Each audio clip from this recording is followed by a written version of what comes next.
దేవుని అతి ప్రశస్త నామమునకు మహిమ కలుగుగాక. దేవదేవుని ఘనత నాపంచి మరొక మండలకాలపు రోజు శుభాలు నేను మీకు తెలియజేస్తూ ఉన్నాను. ఈరోజు మనము చదివేటి లేఖన భాగంలో మనం గమనం చేస్తూ ఉంటే దాని గ్రంథం 9వ అధ్యాయం 5-6 వచనాలు, మత్తయి సువార్త 27వ అధ్యాయం 26వ వచనం మొదలు 30 వరకు ఉన్నటువంటి లేఖన భాగము, కీర్తన గ్రంథం 140వ కీర్తన ఉత్తర ప్రత్యుత్తర భాగంగా మనం చూస్తున్నాము. నేటి అంశము అపహాస్యం. ఒకరిని గేలి చేయటం, హాస్యం అంటే నవ్వించడానికి మనం చేసే కార్యాలు. అపహాస్యం అంటే ఒకరిని గేలి చేస్తూ, ఒకరిని తోలనాడుతూ, ఒకరిని ఖచ్చితంగా అవమానపరుస్తూ జరిగించే కార్యాలుగా దాని ద్వారా హాస్యాన్ని పుట్టించడం అపహాస్యంగా మనం చూస్తూ ఉంటాం.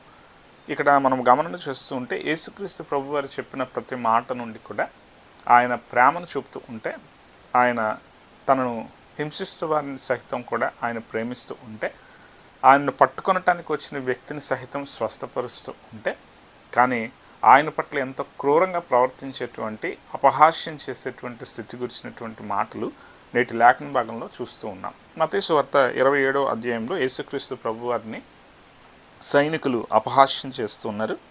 వారు ఏమి జరిగిస్తున్న కార్యాలు ఉన్నాయంటే, పిలాతు చెంత తాను ఏం చేస్తున్నాడంటే, యేసుక్రీస్తులో తప్పిదం ఏమి కనుగొనని విధానాన్ని బట్టి ఆయనను తప్పించాలన్న ఆలోచన తనలో ఉంది. మాట్లాడుతున్నాడు, తాను చేయాల్సిన ప్రయత్నం చేశాడు, బరబ్బాను ముందు పెట్టాడు, ప్రభువుని బరబ్బాను పోల్చి చూపించాడు. అయినా సరే ఇక పిలాతు చేతిలో ఇంకేం లేదు. ఆ విధానాన్ని బట్టి తాను ఏం చేస్తున్నాడంటే, వారి ఇష్టం వచ్చినట్టు, వారికి మనసుకు నచ్చినట్టు, ఇక సిలువ వేసేటువంటి విధానంలో వారికి నచ్చినట్టు చేయటానికి ప్రభువుని పిలాతు తన మీద ఏ విధమైనటువంటి పాపం లేకుండా తాను చేతులు కడుక్కుని ప్రభువుని వారికి అప్పగించాడు. ఆ సందర్భంలో ఇక్కడ జరుగుతున్నటువంటి విధానాలు ఎలా ఉన్నాయంటే, యేసుక్రీస్తు ప్రభువారిని అవమానిస్తున్నటువంటి విధానాలు జరుగుతూ ఉన్నాయి. 27వ అధ్యాయం 27వ వచనం, అప్పుడు అధిపతి యొక్క సైనికులు యేసును అధికార మందిరంలోనికి తీసుకొని పోయి ఆయన యొద్ద సైనికులను అందరినీ సమకూర్చి, వారు ఆయన వస్త్రములు తీసివేసి ఆయన ఎర్ర అంగి తొడిగించి ముళ్ళ కిరీటమును అల్లి ఆయన తలకు పెట్టి, ఒక రెల్లు ఆయన కుడి చేతిలో నుంచి ఆయన ఎదుట మోకాళ్ళుని, యూదుల రాజా నీకు శుభమని ఆయనను అపహసించి, సైనికులు ఈ కార్యాలు చేయాల్సిన అవసరం లేదు. అక్కడ విధింపబడినటువంటి స్థితి గురించి, ఆయనలో ఉన్న శక్తిని గురించి, ఆయన చేసిన కార్యాలను గురించి, ఆయన ఎలాంటివాడు అనేటువంటి విషయాలు వారికి అంత తెలియదు. వారికి తెలిసే అవకాశంగా స్థితులు లేవు.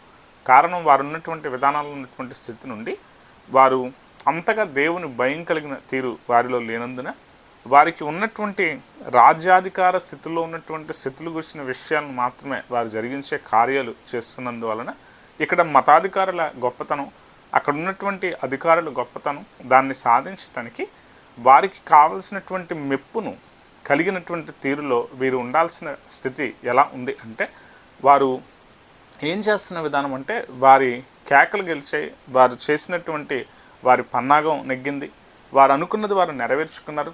ఈ విధానం అంతా చేసిన తర్వాత అక్కడ సైనికులు అంతా కూడా ఈయన రాజంట, రాజు ఇలాగే ఉంటాడా, రాజు బలము లేనివాడిగా ఉంటాడా, తన రాజ్యం ఈ తీరును ఉంటుందా అనే ఆలోచన చేత ఆయన ఏం చేస్తున్నారంటే, గేలి చేస్తున్న, అపహసిస్తున్నటువంటి విధానం వారు చేస్తున్నారు.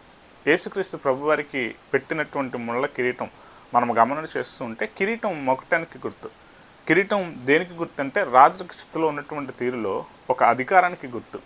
ఆ కిరీటం సింహాసనం మీద ఆసీనుడైనటువంటి రాజు దాన్ని పెట్టుకుంటే, ఇక దానికి ఎలాగున మోకాళ్ళు ఉనాల్సినటువంటి తీరుతో రాజు ఏం చేసినప్పుడు ప్రతివారు కూడా ఏం చేస్తారంటే తల వంచే కార్యం చేస్తారు.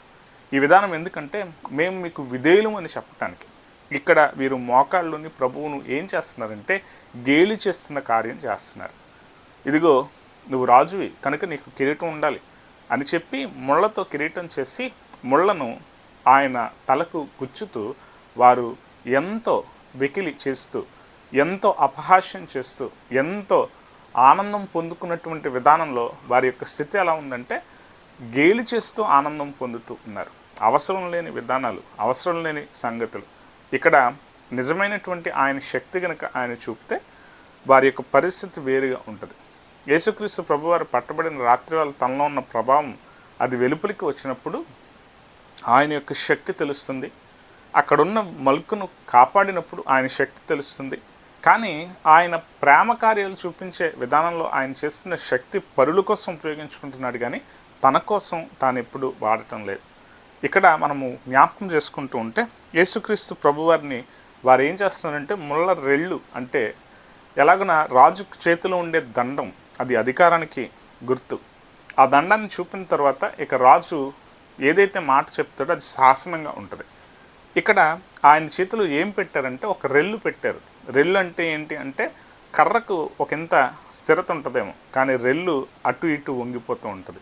ఇదిగో నీకున్న అధికారం ఎలాంటిదంటే అటు ఇటు వంగిపోయే అధికారం, ఏమాత్రం కూడా స్థిరత లేని ఉన్నటువంటి స్థితిలో ఉన్నటువంటి బలమైన రాజు నువ్వు అని చెప్పి గేలి చేస్తూ అపహసిస్తూ ప్రభువు వారిని ఎంతగానో నిందిస్తున్నటువంటి విధానాలు, వారు జరిగిస్తున్న కార్యాలు ఇక్కడ మనకు కనబడుతున్నాయి. యేసుక్రీస్తు ప్రభువారిని ఈ అపహసించేటువంటి విధానంలో జరిగిస్తున్న వీరుల స్థితి, వారు చేసిన పని ఏంటి అంటే వారు ఎర్రని అంగి, ఇక్కడ మాట్లాడినటువంటి స్థితులను చూస్తూ ఉంటే రాజుకు అదంతా అవహేళనకే, అదంతా కూడా అవమానానికే, అదంతా కూడా అపహసించడానికే వారు చేస్తున్నారు.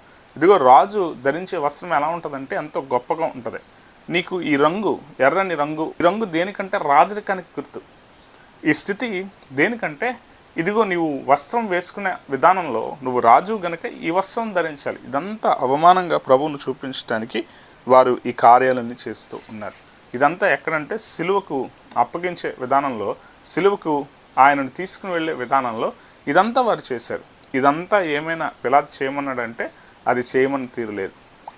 అక్కడ జరుగుతున్న దీన్ని బట్టి వారంతా ఏం చేస్తున్నారంటే నవ్వుతూ ఆనందిస్తూ ఎంతగానో ఒక మనిషిని ఎంతగా అవమానపరచాలో అవమానం అంతా చేస్తూ కూడా వారు ఆనందిస్తున్న విధానంలోనే వారు ఉన్నారు తప్ప ముందుగా శిక్ష విధించే తీరులోను, శిక్షకు ఆయనను అప్పగించే పరిస్థితిలో ఆయనను చూపించడానికి ఈ విధానాలన్నీ కూడా వేరుకరంగా కనబడుతూ ఉన్నాయి. కానీ ఈ అవమానం, అపహాస్యం అనేటువంటి స్థితి ఎలా ఉంది అంటే నరునికి ఆ స్థితి, నరుని మనస్సు ఎలా ఉందంటే ఈ అపహాస్యం చేసేటువంటి మనస్సుగానే తన మనస్సు ఉన్నటువంటి తీరు ఇక్కడ కనబడుతుంది. అక్కడ ఉన్నటువంటి ఈ బండ్రోతులకు కానీ ఇక్కడ భటులకు కానీ ఇది చేయాల్సిన పని లేదు, కానీ అవహేళన చేయటానికి, అపహసించడానికి వారు ఏం చేస్తున్నారంటే ఈ కార్యాలన్నీ చేస్తూ ఉన్నారు. యేసుక్రీస్తు ప్రభువారు తీర్పును అనుభవిస్తున్న సందర్భం మొదలు కూడా ప్రధాన యాజకుడైనటువంటి అన్న ముందు ఆయన ఉన్నప్పుడు ఆయనను ప్రశ్నిస్తూ ఉంటే ప్రభువు సమాధానం చెప్తూ ఉన్నాడు. ఇదిగో నేను కాని మాట ఏం చెప్పాను, నేను మాట్లాడుతున్న విధానంలో అన్న మాట్లాడుతూ ఉంటే అన్నకు సమాధానం చెప్తూ ఉంటే ఇదిగో వీరంతా నేను మాట్లాడిన ప్రతి మాట విన్నారు. వారిని మీరు అడగచ్చు, నన్ను అడుగుతున్నావు నువ్వు, కానీ నేను మాట్లాడింది ఏంటి అన్నది వీరందరికీ తెలుసు అనేటువంటి మాట చెప్తే ప్రధాన యాజకునితో నువ్వు ఇలాగే మాట్లాడతావా అని చెప్పి ఆయనను కొట్టినటువంటి పరిస్థితి ఉంది. 22వ వచనం మనం చూస్తుంటే యోహాను సువార్త 18వ అధ్యాయం 22వ వచనం. ఆయన ఈ మాటలు చెప్పినప్పుడు దగ్గర నిలిచి ఉన్న బంట్రోతులలో ఒకడు ప్రధాన యాజకుని ఇలాగ ఉత్తరం ఇచ్చున్నావా అని చెప్పి యేసును అరచేతులతో కొట్టాను. ఇక్కడ ఏం జరుగుతుంది అంటే దానికి మరల ప్రభు సమాధానం చెప్తాడు, నేను కాని మాట ఏమన్నాను, నువ్వెందుకు కొడుతున్నావు, నేను ఉన్న మాటే మాట్లాడుతూ ఉన్నా కూడా నువ్వెందుకు ఇలాగ నా ప్రవర్తిస్తున్నావు అని చెప్పి తనతో ప్రభువు మాట్లాడిన తీరు ఉంది. అయినా కూడా వీరి పరిస్థితి ఎలా ఉందంటే అక్కడ ఈ బంట్రోతులు కానీ ఈ సైనికులు కానీ వీరంతా ఏం కోరుకుంటున్నారంటే ఆ ప్రధాన యాజకులు వారి దగ్గర ఉన్నటువంటి విధానంలో వారి మనస్సు ఎలా అయితే ప్రభువుకు వ్యతిరేకంగా ఉందో ఆ వ్యతిరేకంగా ఉన్న కారణాన్ని బట్టి ప్రభువును కొట్టడం ద్వారా, దూషించడం ద్వారా, అపహసించడం ద్వారా, అవహేళన చేయటం ద్వారా వారు ఏమవుతారు అంటే ఇదిగో వీడు కరెక్ట్గా, అంటే వీడు ఎలా అంటే నాకు నచ్చినట్టు ప్రవర్తించాడు అన్నట్టుగా ఆ బంట్రోతు తన యొక్క స్థితిని ప్రధాన యాజకుని ముందు చూపించుకోవటం కోసం తాను ఏం చేస్తున్నాడంటే వేరుకరంగా ప్రవర్తిస్తూ, అవమానం జరిగిస్తూ, అపహాస్యం చేస్తూ, హేళన చేస్తున్నటువంటి విధానాలు చేస్తూ ఉన్నాడు. ఇక్కడ మన బ్రతుకులను మనము పరిశీలన చేసుకోవాల్సిన సత్యం. దానియేలు గ్రంథంలో ఉన్నటువంటి లేఖన భాగాలు చూస్తూ ఉంటే దానియేలు పరాయి దేశంలో ఎంత ప్రధానిగా ఉన్నా కూడా, ఎంత నమ్మకత్వంగా జీవించినా కూడా తాను ఉన్నటువంటి విధానంలో ఉన్నటువంటి పరాయి దేశంలో పరిస్థితులు ఎలా ఉన్నాయంటే దేవుణ్ణి ఆరాధించే యథార్థతకు నిలబడేటువంటి తీరులో గొప్పతనానికి వారు ఎంత గొప్పగా ఉన్నా కూడా స్వేచ్ఛ లేని పరిస్థితులు ఉన్నాయి. దీన్ని అన్నిటినీ దానియేలు ఆలోచన చేస్తూ ఇదిగో నీవు చెప్పిన విధానంలో మా ప్రజలంతా కూడా మేమంతా కూడా మా ప్రజలు ఎలా అయితే ప్రవక్తల మాట వినకుండా, రాజులకు సహితం ప్రవక్తల ద్వారా నీవు మాట్లాడిన మాటలను వారు వినకుండా వారు పాపం చేశారు, తిరుగుబాటు చేశారు. ఇదిగో గ్రంథాల వల్ల నీవు మమ్మల్ని విడిపిస్తా అన్నటువంటి సమయం ఆసన్నమైంది కనుక మమ్మల్ని విడిపించు దేవా అని చెప్పి దానియేలు ప్రార్థన చేస్తున్నాడు. అక్కడ కూడా తాను పొందుకున్న స్థితులను చూస్తూ ఉంటే నమ్మకంగా నిలబడ్డాడు. కానీ సింహాల బోనులో వేయబడటానికి వారి చేత అందరితో కూడా అపహాస్యాన్ని పొంది తనను ఎలా అంటే గేలి చేసి తనను సింహాల బోనులో తప్పక వేయాలన్నట్టుగా దానియేలును హింసించిన పరిస్థితి అక్కడ ఉంది. అదే విధానంలో మనం ఆలోచన చేస్తుంటే కీర్తనల గ్రంథాన్ని మనం గమనం చేస్తున్నప్పుడు కీర్తన గ్రంథం 140వ అధ్యాయం మనం చదువుతూ ఉన్నాం. 140వ అధ్యాయంలో మనం చూస్తూ ఉంటే దావీదు ఈ మాటలు పలుకుతున్నాడు. నా శత్రువులు మాట్లాడే మాటలు ఎలా ఉన్నాయంటే తన నోరు తన నాలుక విషముతో నిండినట్టుగా ఉన్నటువంటి పరిస్థితి ఉంది. అంటే మాట్లాడే వారి మాటలన్నీ కూడా ఎంతో హాని కలిగించేటట్టు, బాధ పెట్టేటట్టు, ఇబ్బంది కలిగించేటట్టు వారి యొక్క ఆలోచనలు ఉన్నాయని చెప్పి 3వ వచనం చూస్తూ ఉంటే పాము నాలుక వలె వారు తమ నాలుకలు వాడి చేయుదురు, వారి పెదవుల క్రింద సర్ప విషం ఉన్నది. వారు ఎలా ఉన్నారంటే వారు పాముల వలె ఉన్నారు. దేవుని గణపరిచే తీరులో ఉండాల్సినటువంటి స్థితి నుండి ప్రజలు ఏమవుతున్నారంటే బలాత్కారులు అవుతున్నారు. దేవుని భయం లేని ప్రజలు ఏం చేస్తారంటే ఈ అవహేళన ఎక్కువ చేస్తారు, అపహసించడానికి ప్రయత్నం చేస్తారు.